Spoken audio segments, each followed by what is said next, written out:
อย่าลืมกดปุ่มติดตามเพื่อเป็นกำลังใจในการเฮ็ดคลิปต่อไป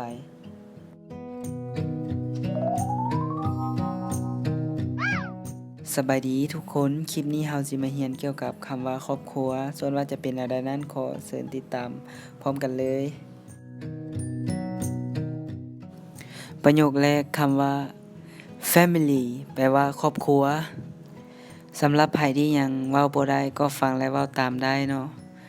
คำว่าครอบครัว family อีกทีนึง family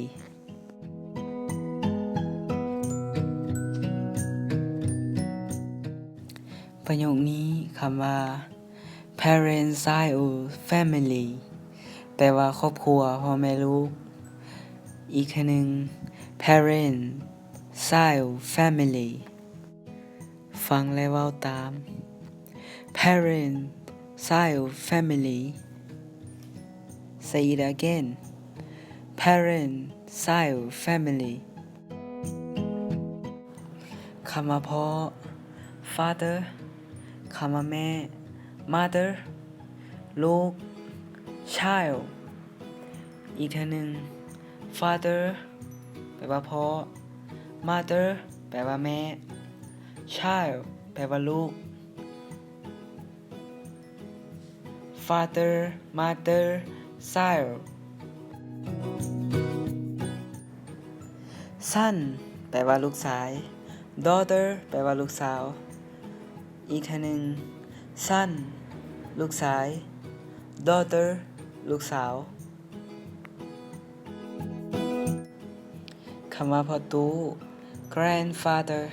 คำว่าแม่ตู้ grandmother อีกทีหนึ่ง grandfather แปลว่าพ่อตู้ grandmother แปลว่าแม่ตู้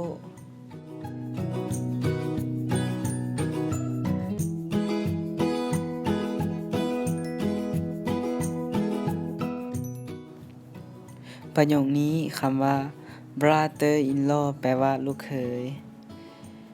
sister in law แปลว่าลูกสะใภ้เว้าคืนอีกทีนึง brother in law แปลว่าลูกเขย sister in law แปลว่าลูกสะใภ้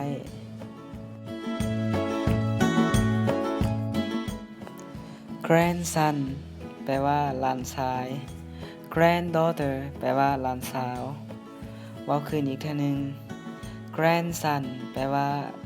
หลานชาย granddaughter แปลว่าหลานสาว uncle แปลว่าลุง aunt แปลว่าป้า relative แปลว่าพี่น้องเว้าคืนอีกทีนึง uncle แปลว่าลุง aunt แปลว่าป้า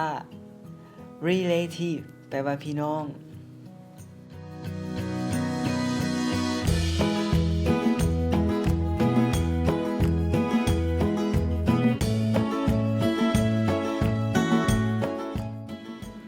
เป็นจังใดกันแน่ที่จบไปแล้วนั้นหวังว่าทุกคนสิเว้ามันได้เป็นคำศัพท์พื้นฐานง่ายๆเฮาควรฝึกอ่านฝึกเขียนฟังแล้วก็เว้าตามถ้าเฮาจริงจังกับมันบ่มีคำว่ายากตั้งใจเรียนรู้สู้ไปนำกัน